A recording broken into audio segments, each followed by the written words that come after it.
If you spend your entire life meticulously saving for the future, denying yourself pleasures, working late nights, missing weekends with your family, and then you die with $1 million sitting untouched in a brokerage account, did you win the game of life?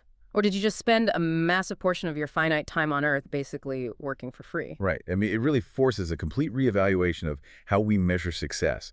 We are deeply culturally conditioned to view, like, a high net worth at the time of death as the ultimate scoreboard. Oh, absolutely. Society applauds that level of financial discipline. But the tragedy, mathematically and practically speaking, is that dying with a mountain of unspent capital represents the absolute certainty of having wasted your most precious resource, which is your life energy. You converted your limited time into a number on a screen, and then you just never converted it back into anything tangible. Yeah, you just left it there. So, welcome to today's deep dive. We are exploring a framework that fundamentally shatters how most of us have been taught to think about money, time, and retirement. Our source material today is the core philosophy from Bill Perkins, specifically his book, Die with Zero. Which is such a provocative title. It really is. And right off the bat, we need to clarify the mission of this deep dive for you, the listener, because this is not standard personal finance advice. We aren't going to talk about, skipping your morning coffee or finding a high yield savings account or shaving $50 off your grocery bill. No, not at all. Perkins approaches human existence as a literal engineering problem. As an engineer by training, he views life as this complex optimization equation. And the objective function is not to maximize wealth. Right. The objective function is to maximize human fulfillment while minimizing waste. And the greatest possible waste is squandering the biological window you have to actually enjoy being alive, just because you were paralyzed by the fear of running out of resources for a future you will, frankly, never physically reach. Okay, let's unpack this. Because to truly get into the mechanics of this optimization problem, we have to totally deconstruct the foundational fable of modern capitalism, which is the ant and the grasshopper. Oh yeah, the classic. Right. We all know the story from childhood. The ant works tirelessly all summer, stores up food for the winter, and survives. The grasshopper plays his fiddle all summer, doesn't save a single crumb, and freezes when the snow falls. And our entire financial education system tells us to be the ant. Work hard, delay gratification, secure the future. Exactly.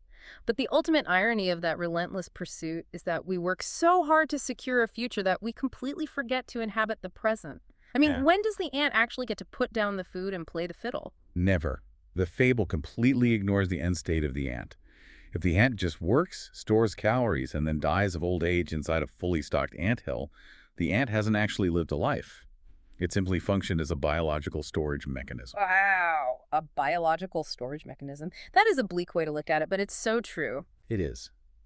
And the actionable frameworks we are going to explore today provide a counterintuitive roadmap to solve this incredibly complex math of balancing your health, your wealth, and your time. Because the fear of outliving your money is a powerful biological driver, but it completely blinds us to a mathematically worse fate. Which is the guaranteed loss of the actual hours of our lives. Exactly. So to understand why dying with a pile of money is a mathematical failure, we have to start by fundamentally redefining what money actually represents in the real world. We need to stop looking at dollars as abstract currency or status symbols and look at the stark reality of how we trade our existence for capital. Right, and this begins with a concept popularized in the classic finance book, Your Money or Your Life. Yes, a great book. The central premise of that foundational text is that money is really nothing more than stored life energy. Life energy is the finite number of hours you are alive and capable of acting in the world. So whenever you perform labor for a wage, you are spending a strictly non-renewable portion of that life energy. Because you can't get those hours back. Right.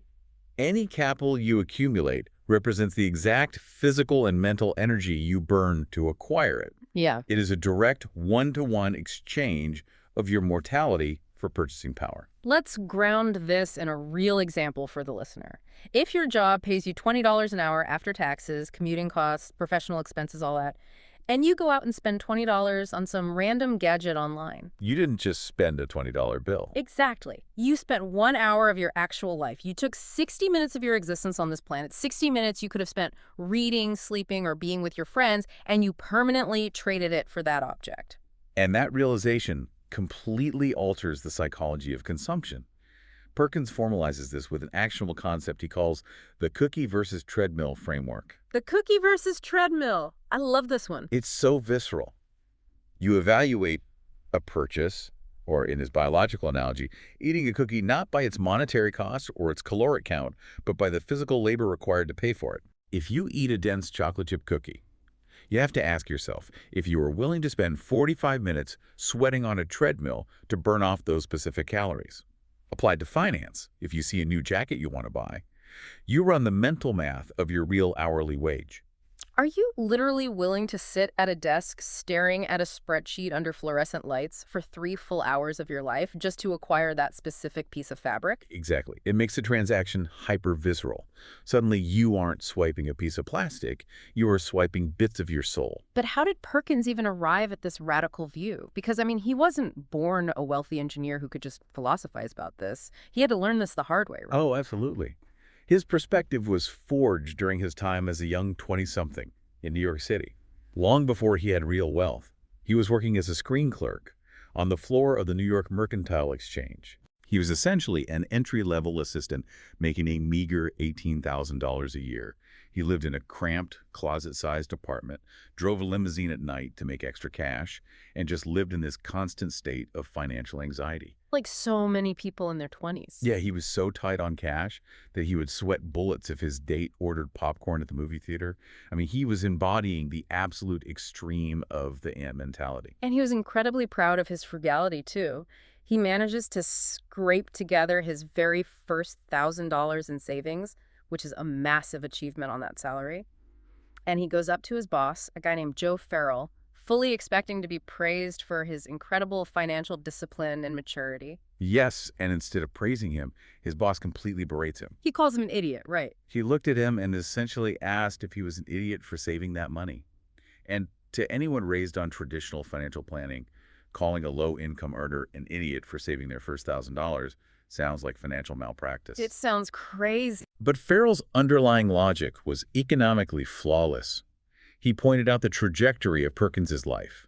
He told him that he came to the Mercantile Exchange to make millions, that his earning power was going to explode in the coming decades, and asked him point blank if he truly believed he would only make $18,000 a year for the rest of his life. So the boss was forcing him to look at the macro picture. Why was this young guy, who was essentially starving and depriving himself of every basic joy in his physical prime, taking his extremely limited resources and hoarding them to give to his future self? A future self who was statistically guaranteed to be vastly wealthier. Right. It makes no sense when you frame it that way. And this specific dynamic touches on a vital economic theory known as consumption smoothing. Economists understand that our incomes vary wildly throughout our life cycle. Income typically starts very low in our 20s, peaks dramatically during our 40s and 50s, and then drops off in retirement. Okay, that makes sense. However, our spending, our consumption should not mimic those extreme peaks and valleys. The goal of rational economic planning is to maintain a smooth, relatively steady quality of life. The traditional mechanism of savings is designed to transfer resources from your years of peak abundance to your leaner years. But the massive blind spot is that young people, fueled by this irrational fear instilled by conservative financial advice, execute this transfer completely backwards. Precisely.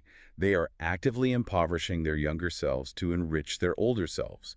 They are taking $1,000 from a 24-year-old who desperately needs it to travel or socialize, and handing it to a 55-year-old who already has a massive salary and a paid-off mortgage. It's wild. Our culture deeply over-indexes on the perceived virtue of the ant. We praise the psychological fortitude required for delayed gratification to such a dangerous extreme that we ignore the mathematical reality. Which is that permanent delayed gratification equals absolutely no gratification. The resources are simply hoarded until the biological capacity to enjoy them expires. Let me jump in here with some genuine skepticism on behalf of the listener, because, I mean, every financial planner listening to us right now is probably screaming at their speakers. I'm sure they are. If I am 25 years old and I decide to spend that $1,000 instead of investing it, I am completely abandoning the most powerful force in finance, which is compound interest. We are taught relentlessly that a dollar invested at age 20 becomes $100 at age 65. Right, the magic of compounding. So if we tell people to spend their money when they are young and broke, aren't we telling them to throw away hundreds of thousands of dollars in future wealth? How does Perkins justify ignoring compound interest? Well, that is the exact friction point where traditional finance clashes with life optimization. Mm, Perkins does not deny the mathematical reality of financial compound interest. A dollar invested in an S&P 500 index fund early in life will absolutely grow exponentially. okay, so he acknowledges that. He does. But the counterargument introduces a completely different, infinitely more valuable metric that traditional models ignore entirely, and that is the compounding interest of human memory. The compounding interest of memory. Okay, I love this. So, if we accept the earlier premise that money is strictly a tool to convert stored life energy into experiences, then hoarding capital while we are young means we are actively missing out on those conversions. Yes. And the experiences we buy don't just vanish the moment the event ends. Not at all. To illustrate the mechanics of this, we have to look at the story of Perkins's former roommate, Jason. Jason was in the exact same financial boat, making 18 grand a year as a clerk. But instead of mimicking the ant and hoarding his pennies, Jason decided he wanted to backpack across Europe for 3 months. Okay.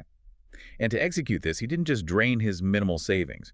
He took an action that would give a traditional financial advisor a heart attack.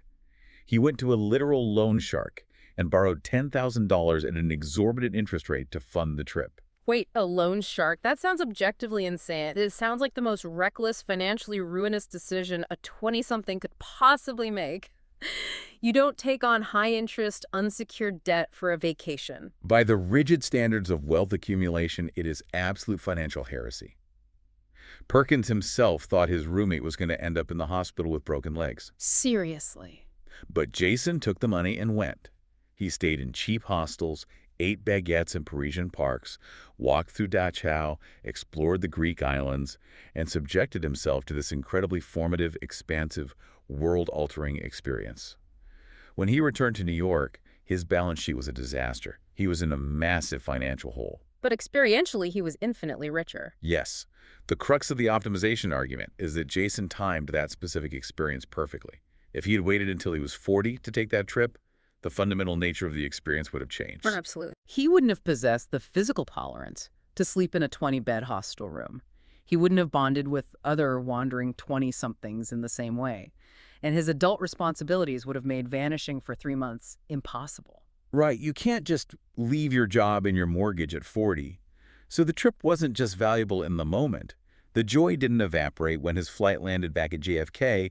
He acquired what the book calls a memory dividend. Exactly. The memory dividend is the psychological equivalent of an investment yield. When you deploy capital into a meaningful experience, it absolutely yields a spike of joy in the present moment.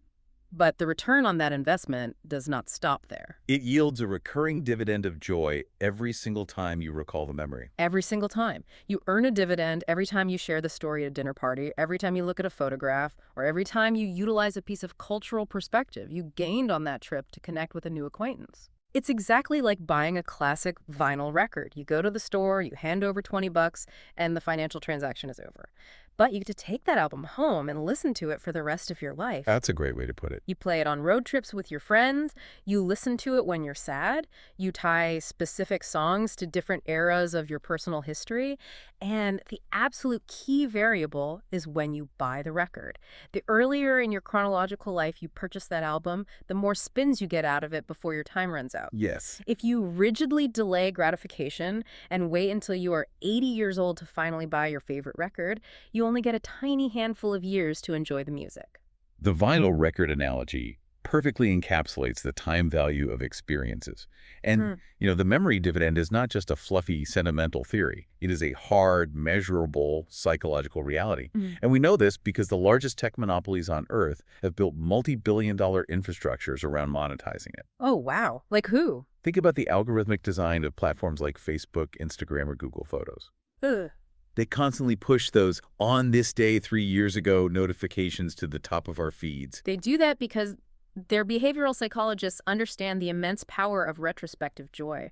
They serve as algorithmic nostalgia because they know it reliably triggers a dopamine release. That makes so much sense. It brings us joy, it creates a positive association with their platform, and crucially, it prompts us to reach out and share that digital memory with our network, which compounds the engagement further. Silicon Valley understands the immense, quantifiable value of the memory dividend, even if traditional financial planners do not. That is fascinating. So let's run the math on Jason's trip through this new lens. It is highly counterintuitive, but taking on debt to fund a singular, non-replicable experience in your 20s can actually represent a mathematically optimal decision. It can. Because of the long tail of the memory dividend, the total accumulated area of fulfillment he extracted from that European trip over the subsequent 60 years of his life vastly outweighed the temporary financial pain of paying back the loan shark. Exactly. It requires a complete paradigm shift in how we calculate returns. The traditional view of return on investment, or ROI, is ruthlessly one-dimensional. It only measures the numerical growth of capital. Right. But if we accept that the ultimate objective function of human life is fulfillment, then optimizing purely for financial ROI is a category error. We must optimize for return on experience, or ROE. Return on experience. I love that. Jason's ROE on that borrowed $10,000 was astronomically high. Had he followed traditional advice, saved a portion of his $18,000 salary for 10 years, and taken the trip at 35, the raw experience would have been completely different. And he would have lost 15 years of compounding memory dividends. Exactly. His total lifetime return on experience would have been drastically reduced. Okay, here is where the listener might push back again. If experiences are the ultimate goal and they pay these massive dividends, why not just wait until we are 65 to buy all the best, most luxurious experiences? A common question. Because by the time we hit traditional retirement age, our net worth is at its absolute peak. We don't have to stay in grimy hostels anymore. We can fly first class, stay in five-star hotels, and buy the premium version of every experience. Why shouldn't we delay gratification until we can afford the absolute highest quality of life? Well, the flaw in that logic is that our ability to physically convert wealth into high-value experiences is strictly governed by biological decay.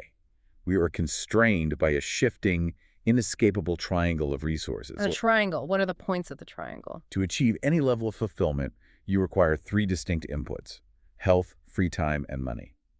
The tragedy of the human condition is that these three critical resources almost never peak simultaneously. Oh, man. Let's map out these specific life stages, because this is where the optimization math becomes incredibly stark. Let's look at the 20s. In your 20s, you generally possess abundant health. Your body can handle cheap travel, late nights, intense physical activity. You also have a relatively high amount of free time, as you likely haven't started a family or reached a senior position in your career. But your money is effectively at zero. Exactly. Then you transition into middle age, spanning roughly your late 30s through your 50s. During this phase, your money is usually growing significantly, your earning power increases, you accumulate capital, your health is generally still quite robust, you can still hike, ski, travel comfortably. Right. However, your free time absolutely plummets. You are consumed by the demands of climbing the corporate ladder, raising children, paying a mortgage, managing a household. Time becomes your most aggressively constrained resource. And finally, we hit old age and retirement. Suddenly, the dynamic flips again.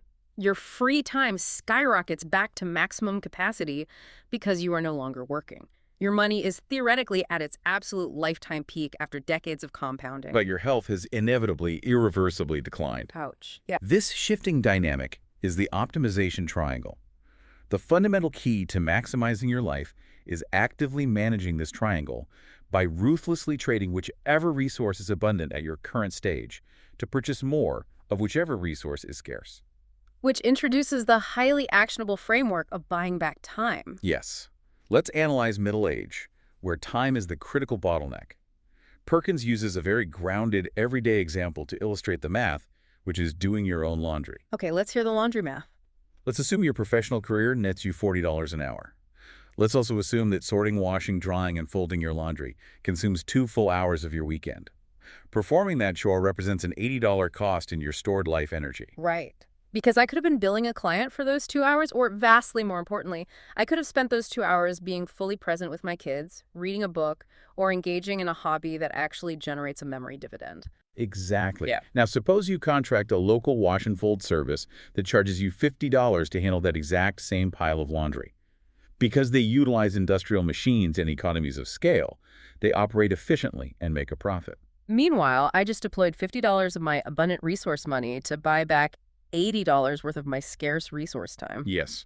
You net a $30 profit in pure life energy, and you instantly reclaim 2 hours of your fleeting weekend. See, this math completely upends the dogmatic rules of traditional financial advice. Think about the classic 50-30-20 rule that is pushed by every personal finance blog out there. Right, spend 50% on needs, 30 on wants, save 20. Yeah, and you are supposed to adhere to this rigid ratio whether you are 25 or 55. What we are uncovering here is that a static savings rate is mathematically flawed because it completely ignores the changing biological utility of capital. If we connect this to the bigger picture, the utility of money is the most crucial economic concept in this entire framework. Money does not possess a universal static value. Its actual utility is completely tethered to your physical capacity to deploy it. Which changes over time. Drastically. Financial planners who actually study human behavior segment retirement into 3 distinct phases. You have the go-go years from roughly 60 to 70, where retirees are active, traveling, and spending money. Makes sense. Then you hit the slow-go years in your 70s, where travel becomes localized, energy drops, and spending decreases.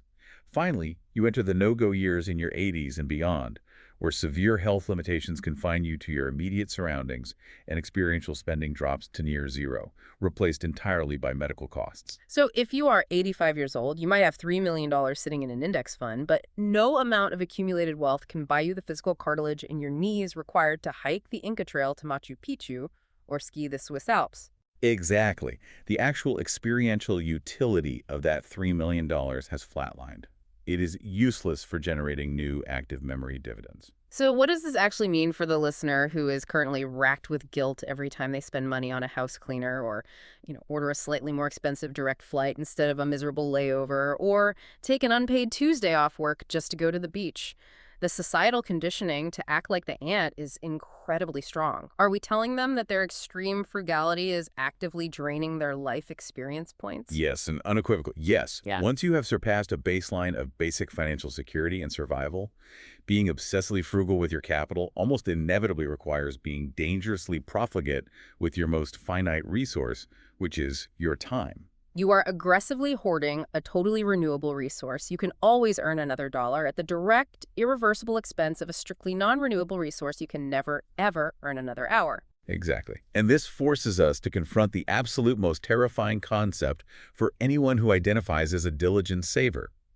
If we mathematically accept that our health declines, our time is strictly finite, and the experiential utility of our money drops precipitously as we age, then we have to take the radical step of actively spending down our net worth. Wow. We must intentionally enter the decumulation phase. The decumulation phase. This is the precise moment where traditional investors feel their brains short circuit.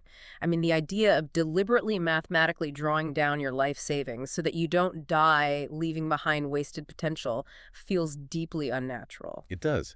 To navigate this, Perkins introduces the mathematical concept of the net worth peak. Okay, let's break down the mechanics of the peak. How do we find it? If you build a comprehensive mathematical model that plots your projected health span, the rate at which your physical capabilities decline against your projected earning potential, and the compound growth of your investments, you can find the optimal intersection. For the vast majority of people, the mathematical ideal is to hit your absolute highest lifetime net worth, somewhere between the ages of 45 and 60. Wait, let me make sure the listener caught that. Between 45 and 60, not the traditional retirement age of 65, not 70. Emphatically no. By the time you reach 65, your physical health has already initiated a significant, irreversible downward trajectory. Right. Your capacity to convert dollars into high-value, physically demanding experiences has already shrunk dramatically. Right. If you continue to grind at a stressful job and grow your wealth past the age of 60, you are actively accumulating resources that you will physically never be able to consume. So the biologically optimal strategy is to hit your peak net worth much earlier than society dictates and then consciously, actively begin decumulating your capital while you still possess the health to enjoy it. Precisely. This means we need to completely abandon the obsession with a retirement number. Every financial blog tells you, find your number. If I just hit $2 million, I'll finally be safe and I can quit. Oh, constantly. Perkins is arguing that we should be optimizing our models to find a retirement date, completely independent of an arbitrary pile of cash. Pursuing a static net worth number is a devastating psychological trap. How so? Let's say you convince yourself that $2 million is your safety threshold. What actually happens when you hit that number at age 58? Human nature takes over. You look at your spreadsheet and think, well, the market is doing great. If I just endure this stressful job for 2 more years, I'll have $2.5 million. The buffer will be even larger. We can upgrade to a nicer lifestyle. It's the just one more year syndrome. It's an addiction to the safety of accumulation. And that syndrome destroys optimal living. Earning an additional $500,000 in your late 50s might technically allow you to upgrade from a 4-star to a 5-star resort in your 60s. But what was the hidden cost of that capital? It costs you 2 entire years of your remaining healthy life. Exactly. The chronic cortisol, the stress, the sitting at a desk, and the physical aging those 2 years extracted from your body will permanently close the biological window on certain experiences. You irrevocably traded irreplaceable health and time for capital that inherently possesses a declining utility. But we have to address the underlying fear driving the just one more year syndrome. Yeah. What if I aggressively decumulate my wealth, I spend my money on incredible experiences, and then I accidentally live to be 105 years old? Ah, yes. This is what truly terrifies people, the fear of outliving your capital, which the financial industry clinically calls longevity risk. Longevity risk is a mathematically valid fear. However, it must be rationally weighed against mortality risk, the incredibly high statistical probability of dying earlier than expected while sitting on a massive, unspent pile of life energy. Right. More importantly, we do not need to hoard millions of dollars in cash to protect ourselves from living too long. There are specific, highly regulated financial instruments designed exclusively to hedge longevity risk. Okay, what exact mechanisms are we talking about here? The primary mechanism is an annuity. An annuity acts as literal longevity insurance. You transfer a lump sum of your accumulated capital to an insurance institution, and in exchange, they contractually guarantee to pay you a set monthly income for the absolute rest of your life. Even if medical science keeps you alive until you are 120. Exactly. Economists and actuaries consider annuities to be the most highly rational method for eliminating the terror of outliving your money. So the strategy is to purchase enough annuity coverage to establish an absolute baseline for your survival needs like housing, food, medical care. Right. And once that financial floor is permanently guaranteed, your psychology is liberated. You are free to spend the remainder of your localized wealth aggressively and joyfully on experiences, knowing your survival is mathematically secured.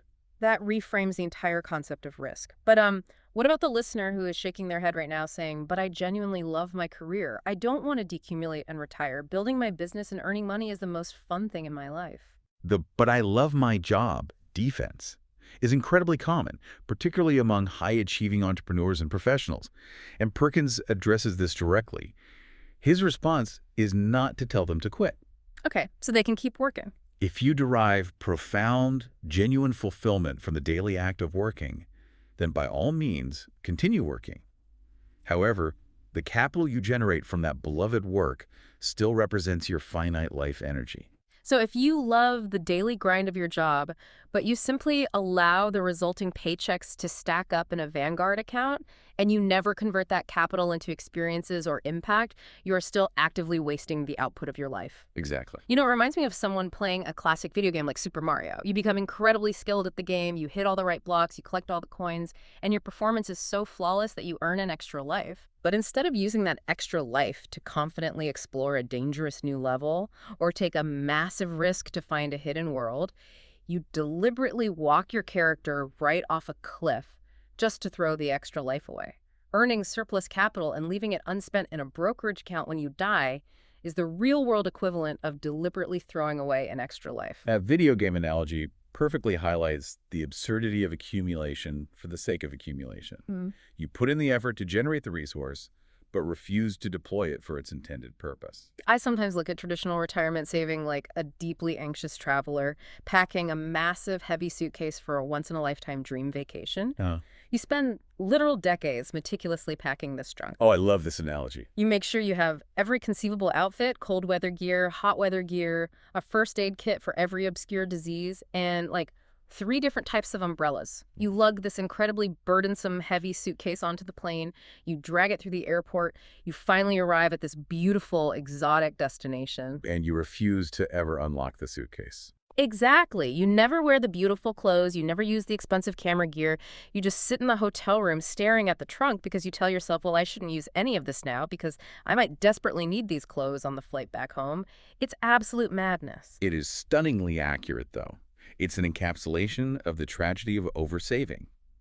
You willingly endure the immense, decades-long burden of accumulation, but completely deny yourself the joy and purpose of utilization. You carry the weight of the capital, but extract none of the value. So to actually execute this decumulation phase, to give people the psychological permission to actually open that suitcase and put on the clothes, we need highly practical tools. We can't just tell people to spend more and expect them to wing it. We need a systematic way to schedule our capital deployment before our biological clocks expire. Well, left to our own devices, behavioral inertia always wins. We default to hoarding. We require actionable structural frameworks to force our hand. And the most powerful mechanism Perkins introduces for this is a concept he calls time bucketing. Okay, let's unpack time bucketing. How exactly does this framework operate? We are all familiar with the concept of a bucket list, a generic, massive list of experiences you hope to achieve before you die. The problem with a bucket list is that it lacks a timeline, meaning items constantly get deferred. Time bucketing forces you to group your remaining chronological life into distinct, finite intervals. Like what? For example, you divide your life into 5-year chunks, ages 30 to 35, 35 to 40, 40 to 45, and so on. You then take your entire list of desired life experiences and you actively, deliberately assign each experience to the specific 5-year bucket, where you possess both the physical health and the financial capital to achieve it optimally. This instantly brings to mind the swimming pool analogy. Imagine a massive, luxurious resort that features several completely different types of pools. There is a shallow kiddie wading pool, a highly active teen pool with a massive multi-story water slide, an adult lap pool for exercise, and a heated senior water aerobics pool. The reality of the resort is that you are only allowed to access certain pools at specific stages of your life. If you spend your entire youth saving your money and working, and you finally decide you want to go down that massive water slide when you were in the senior pool, it doesn't matter how many millions of dollars you have in the bank. The lifeguards won't let you in. The physical window for that specific pool has permanently closed. The biological reality of your age dictates which experiential pools are open for business. If your dream's to do a rugged, multi-week backpacking trek through the Himalayas, the biological reality is that experience mathematically belongs in your 30s or 40s bucket. If you lazily assign it to your 70s bucket, you are engaging in deep self-delusion. Wow. By forcing yourself to map your desires to chronological time buckets, the illusion of infinite time shatters. You suddenly viscerally realize that you absolutely cannot delay all your gratification until retirement. The physical windows for your most ambitious dreams will snap shut long before you get there. Which introduces another concept that I find completely fascinating, which is the personal interest rate. Yes. We spend time discussing financial interest rates, Yeah. the cost of borrowing or delaying capital. But your personal interest rate is a measurement of how much it costs you experientially to delay a life event. As your body ages and your health span decreases, the cost to delay an experience skyrockets exponentially. Here's where it gets really interesting. Let's construct a hypothetical scenario to test this. Imagine you manage a 25-year-old employee. They have planned a dream trip to Mexico that will cost them $2,000. Okay. You, as their employer, desperately need them to stay for a project, so you offer them a deal. You say, if you agree to delay this exact trip for 1 single year, I will personally give you an extra $500 to add to your budget. That is a guaranteed 25% financial return. Should the 25-year-old take the deal? The rational answer is probably yes. A year from now, they will only be 26. Their physical health will be identical, their social dynamic will be similar, but they will have significantly more capital to upgrade the experience. In economic terms, their personal interest rate, the experiential cost of waiting 1 year, is incredibly low. The financial return easily outpaces the experiential decay. Right. But if you take an 80-year-old person and you offer them the exact same mathematical deal delay, a trip to Europe for 1 year, in exchange for a guaranteed 25% financial return, they should absolutely, unequivocally refuse the offer. Definitely. At 80 years old, the statistical risk of suffering a severe physical decline, a broken hip, or actual death within a 12-month window is massive. Yeah. The experiential cost of waiting is astronomical. So the ultimate question for you, the listener, is how do you calculate when exactly that tipping point happens? How do you know when the math flips from saving to spending? Well, the math flips the moment you truly internalize the concept of mini-deaths. Mini deaths. We are culturally conditioned to view death as a singular binary event that occurs at the very end of our biological timeline. But Perkins brilliantly points out that we actually suffer a multitude of mini deaths continuously throughout our entire lives. Wow, mini deaths. That is a heavy but incredibly precise way to phrase it. It is the reality of human development. The specific phase of your life where your children are toddlers, where they want to be carried and believe in magic, that phase inevitably dies. The phase where you are a single, unattached 20-something living with roommates, that phase dies. Your absolute athletic prime, your ability to play competitive sports without recovering for a week, that dies. Exactly. Acknowledging these continuous mini-deaths creates a deeply necessary, healthy sense of urgency. You realize that a very specific version of yourself is expiring in the near future, and you must extract the experiences suitable for that version before it's gone. To find your personal tipping point, Perkins suggests applying what he calls the Would You Rather test. It's essentially an adult version of the famous Stanford marshmallow test. Yes, the classic psychological study where a child is offered one marshmallow immediately, or two marshmallows if they can endure 15 minutes of delayed gratification. As successful working adults, we have become so highly trained at passing the marshmallow test that we vastly overdo it. We delay gratification until the marshmallows are stale. Exactly. The test you must apply to your capital is this. Would I rather spend the money to take one incredible trip to Europe right now, or invest the money, wait 10 years, and take 2 trips to Europe?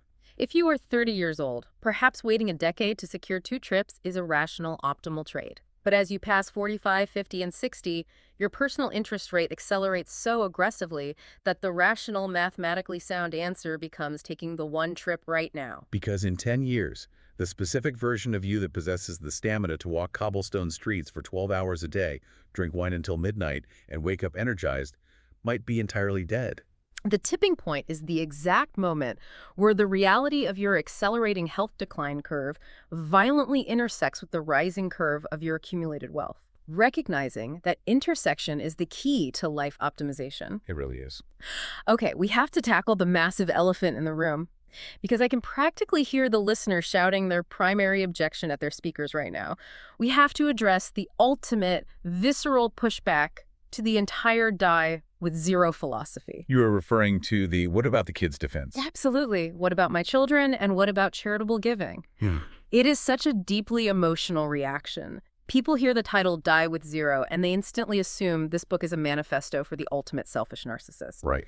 The immediate thought is, I am a moral, loving, responsible parent. I have worked my entire life to leave a legacy for my family. I am not going to blow all my hard-earned capital on luxury vacations for myself and leave my children with absolutely nothing. That is irresponsible. It is by far the most common and most aggressively defended objection to the framework. And it is almost always delivered with a very strong dose of moral superiority. But when Perkins logically deconstructs the actual mechanics of how society handles inheritances, it reveals a massive, almost tragic hypocrisy in our behavior. Walk us through the math on that. How is wanting to leave an inheritance hypocritical? It comes down to timing and utility. If you truly deeply care about your children, and your genuine objective is to maximize the positive impact your wealth can have on their lives, why on earth are you defaulting to a system where you wait until you are literally dead to give the capital to them? Point blank, dead people cannot give money away.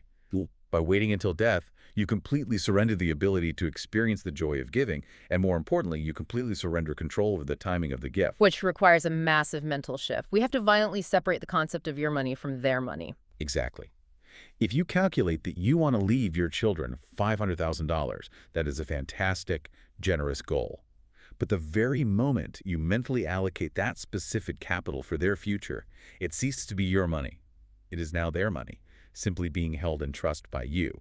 The optimization goal of dying with zero only applies to the capital designated for your life. So the debate isn't about whether you give capital to your children, but when you transfer that capital to optimize its impact. And the macroeconomic data on wealth transfer is absolutely wild. When do most children actually receive their parents' financial inheritance? According to Federal Reserve data and wealth transfer statistics, the average age someone receives an inheritance in the United States is currently north of 60 years old. 60. The child receiving the money is practically a senior citizen. Yes.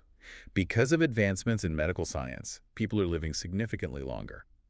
The biological parent doesn't pass away until they are 85 or 90, which means the offspring receiving the capital is already in their late 50s or early 60s. What is the actual utility of a massive cash influx at age 60? I mean, obviously anyone would be happy to receive a check, but think about their life stage. By 60, their own house is likely paid off, their career trajectory is largely finalized, and their own children have already grown up and moved out. The ability of that capital to fundamentally alter or optimize the trajectory of their life is incredibly low. It is the definition of inefficient capital deployment. Perkins relies on data that shows the absolute peak utility age for receiving a financial windfall is actually between the ages of 26 and 35. That makes total sense. This 10-year window is the most critical inflection point in a human life.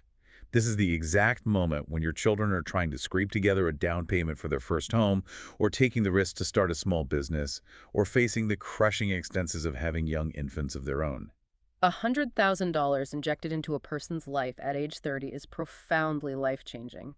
It alters the geographic, professional, and psychological trajectory of their entire existence. Exactly. That exact same $100,000 adjusted for inflation and handed to them at age 60 is nothing more than an extra layer of cushion for someone whose life path is already completely set in stone. So the harsh reality is that if you act like the ant and you hoard your money until the day you die under the guise of leaving a legacy, you are actively depriving your children of vital resources during the exact decade they need them most. Yep.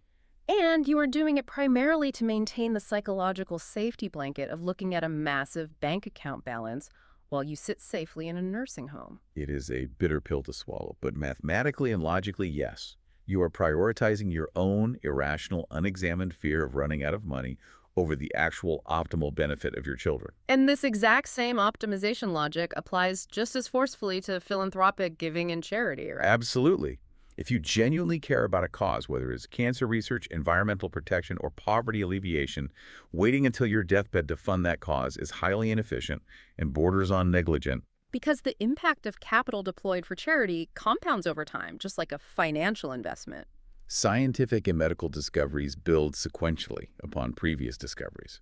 If you deploy $10,000 to a medical research lab today, you could potentially fund a breakthrough that saves human lives for the next 30 consecutive years. Wow. If you hold on to that money and wait 30 years to bequeath $50,000 in your will, you have irrevocably lost 3 entire decades of potential scientific progress and human impact. The charity cannot wait for you to die. The world requires the impact of that capital right now.